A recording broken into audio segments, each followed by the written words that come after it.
Olá pessoal, tudo bem com vocês? Estamos aqui mais uma vez, mais uma aula de Sociologia para o primeiro ano do ensino médio, né? Hoje nós vamos dar continuidade, né, à temática que nós já estamos tratando desde as aulas anteriores, né? As diferentes faces da cultura.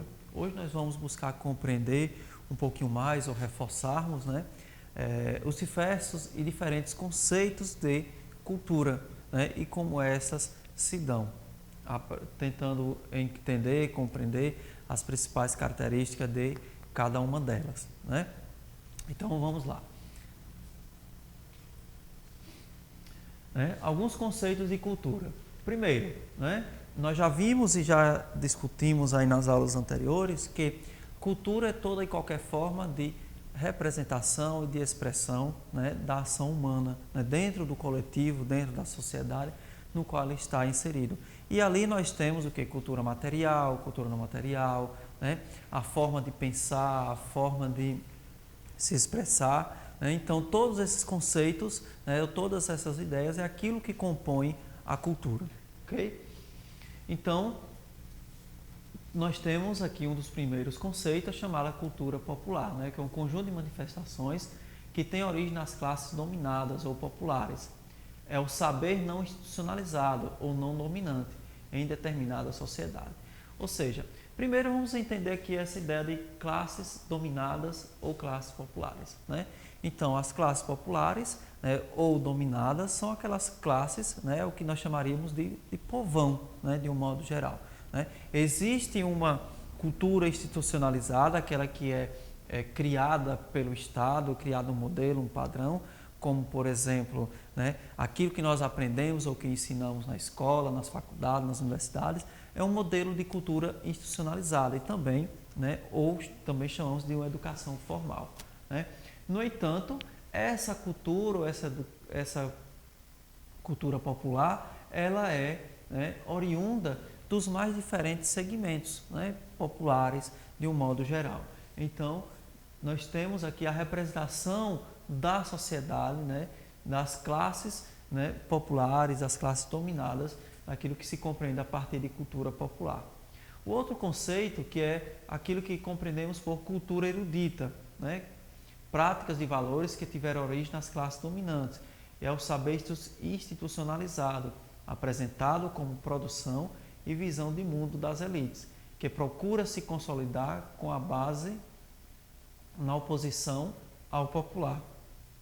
Então nós já temos aqui, né, a ideia de que cultura erudita ela faz oposição à cultura popular, né?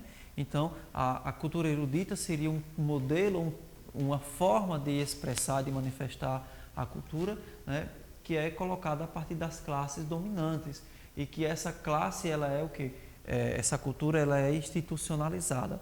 Por quê? Porque a tendência de que a formação, né, das instituições ela se dá justamente a partir da imposição da maioria, né, e grande parte dela das classes dominantes, né? Então a cultura popular ela é oposição da cultura erudita e vice-versa. Nós temos também a cultura de massa, né, que às vezes nós confundimos como cultura popular, né? A cultura de massa também é uma forma de expressão da cultura popular. Ela torna-se popular, porém com algumas características diferentes, né? É produzida pelos meios de comunicação e destinada às massas urbanas. Caracteriza-se por ser homogênea e vinculada a interesses comerciais. Então, a cultura de massa ela é elaborada de forma proposital, né? Então, até mesmo justamente para atender aos interesses de alguns segmentos sociais, né? Nesse caso aqui, a cultura de massa ela está mais voltada para o palco, né? Ou para a ideia da população urbana, né? Produzida de forma específica, como por exemplo os meios de comunicação, a televisão, né? Os jornais e assim por diante, né? E possui esses interesses comerciais, né? E por último, a indústria cultural, que também está ligada com a cultura de massa, né? Porque a indústria cultural vai buscar reunir, né, os meios de comunicação, né, de produção de cultura de massa e vai embutir nessa produção cultural um valor comercial, ou seja, a música, o rádio, né, a internet, a TV e assim por diante, né, vai justamente dar um valor, dar um caráter comercial. Então, tudo aquilo que nós ouvimos, que nós consumimos, né, como uma forma também de representação da cultura, né, ele é advindo também da indústria cultural, um dos meios de produzir essa cultura, né? E ganha essa mercantilização, ou seja, ganha esse valor comercial, esse valor de mercado. Então, quando nós ouvimos uma música, ou assistimos a um show de um determinado artista, ou vamos ao cinema, assistimos a um filme, né? Por trás de tudo isso é uma produção que é feita e elaborada de forma proposital, né? E que possui um caráter comercial. Nós pagamos por isso, né? Diferentemente da cultura popular, que mesmo, né, nos dias de hoje existe também um custo para manter tudo isso, mas ela se dá de forma espontânea, de forma aberta e livre, né? Então, nós temos aqui 4 conceitos básicos, ou 4 principais conceitos, né, de forma de se compreender e se entender a cultura e também de diferentes formas de produzir, né, de levar essa produção cultural. Ok? Então, vamos lá.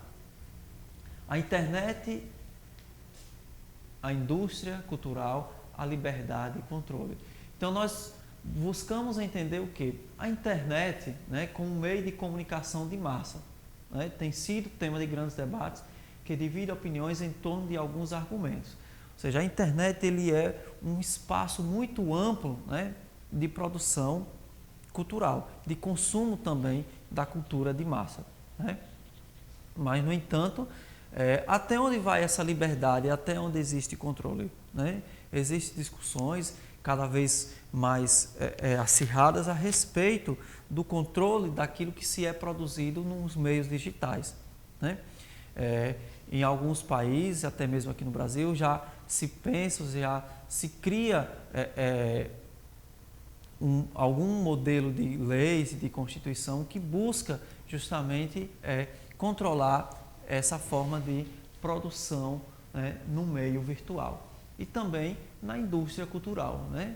Porque tanto a internet como a indústria cultural, ela busca, é um campo muito aberto, né, que busca compreender a ideia nos traz a ideia de liberdade, mas também é uma forma de controle, né? Porque às vezes nós vemos e encontramos determinadas manifestações, determinadas expressões, né, e até mesmo informações, né, principalmente na internet, que nem sempre são informações concretas, informações reais, mas que acaba por influenciar, porque nós tendemos a consumir aquilo que nos é ofertado nos meios virtuais, nos meios digitais, sem necessariamente, né, de forma responsável, verificar a veracidade ou o conteúdo daquilo que nos está sendo passado.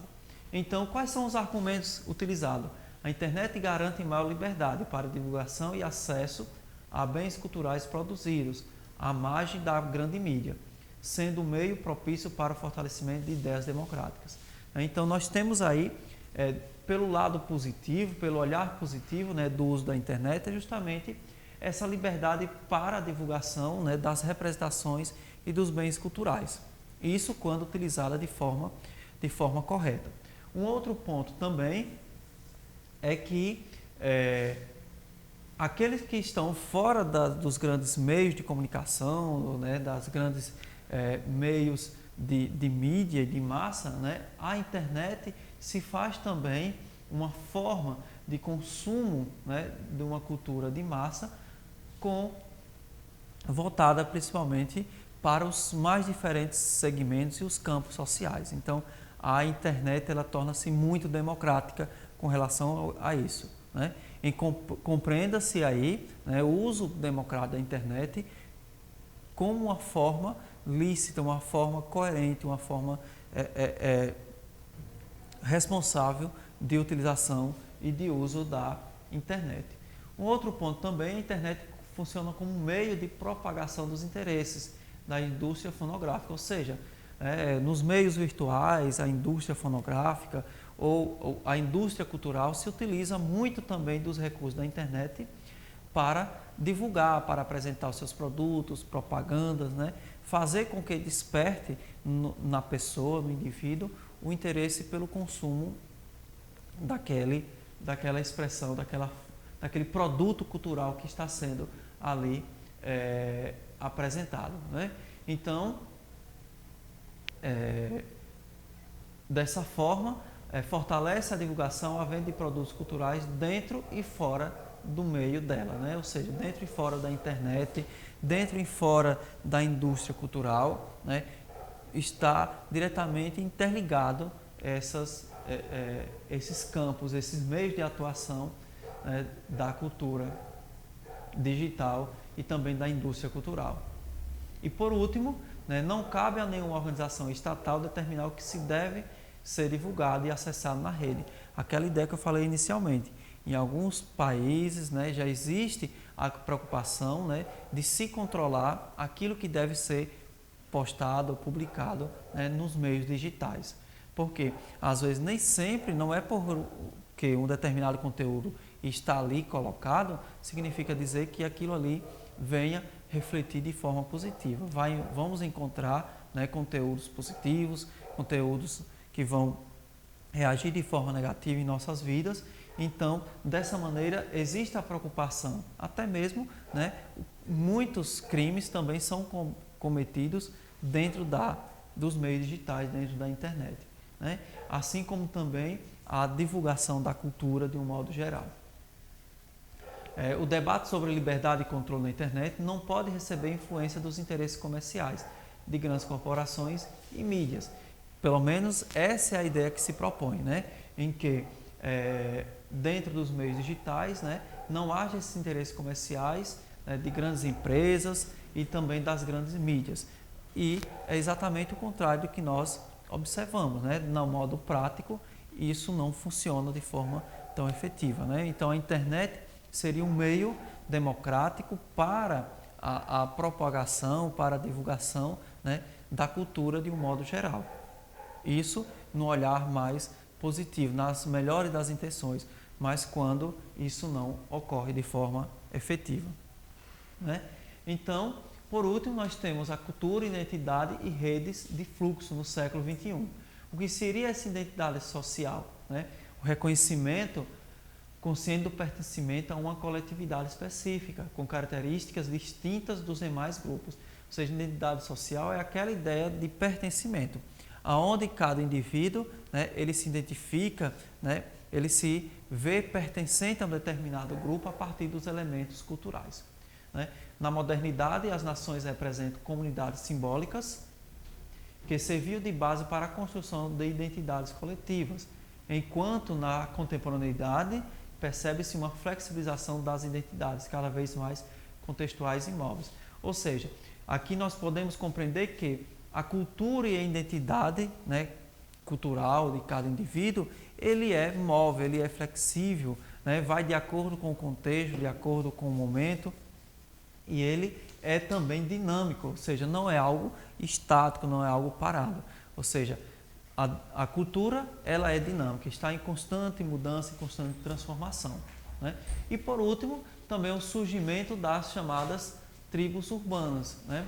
Onde as pessoas possuem, né, uma identificação específica, né? Pessoas com elementos da cultura urbana que se vinculam aos interesses contextuais, podendo ser vistos como forma primordial da construção da identidade, né? Seja juvenil, desde o início do século. Então, dessa forma, nós vamos encontrar a representação da cultura, né, dessa identidade cultural cada vez mais dinâmico, cada vez mais flexível, né, em um processo constante de transformação, né? E no século XXI, nós saímos aí do século XX, adentramos ao século XXI, dentro desse contexto, onde as mudanças, as transformações culturais, elas se tornam cada vez mais dinâmicas, cada vez mais rápidas, né, em seu processo de mudança, de transformação. Ok? Então, por último, diante desses conceitos aqui apresentados, sugiro para vocês essa pequena atividade que vocês possam fazer aí, né? Primeiro, diferenciar a compreensão a respeito do que é cultura popular e cultura de massa, porque muitas vezes nós confundimos o que é cultura popular e aquilo que é cultura de massa. Então, sugiro que vocês possam diferenciar, né, não somente a partir do conceito, como foi proposto, mas também vocês possam identificar esses elementos que caracterizam a cultura popular e a cultura de massa.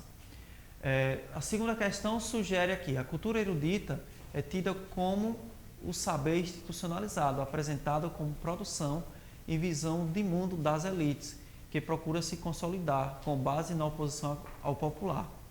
Aí, você considera tal cultura como excludente? Fundamente sua resposta, ou seja, você vai se basear naquilo que se compreende a respeito do que é cultura erudita, né? E perceber, entender se a cultura erudita ela é uma cultura excludente, ela vem a se tornar um modelo de cultura que exclui determinados indivíduos, determinados setores, determinados segmentos sociais, ou não. Sim ou não, vocês irão justificar o porquê disso. Na penúltima questão, terceira questão, nós vamos ao que se refere à indústria cultural, explica o que compreende-se por mercantilização da cultura, ou seja, o que é transformar a cultura em um comércio, né? O que é mercantilizar, né, essa cultura. E sugere a questão também que vocês apresentem ao menos um autor e que fundamente essa resposta, ou seja, que justifique, né, que dentro da indústria cultural ocorre um processo de mercantilização da cultura. E por último, né, quanto ao uso da internet, vocês vão elaborar uma pequena tabela apresentando, né, pontos negativos e pontos positivos do uso desse meio como um meio de propagação da cultura.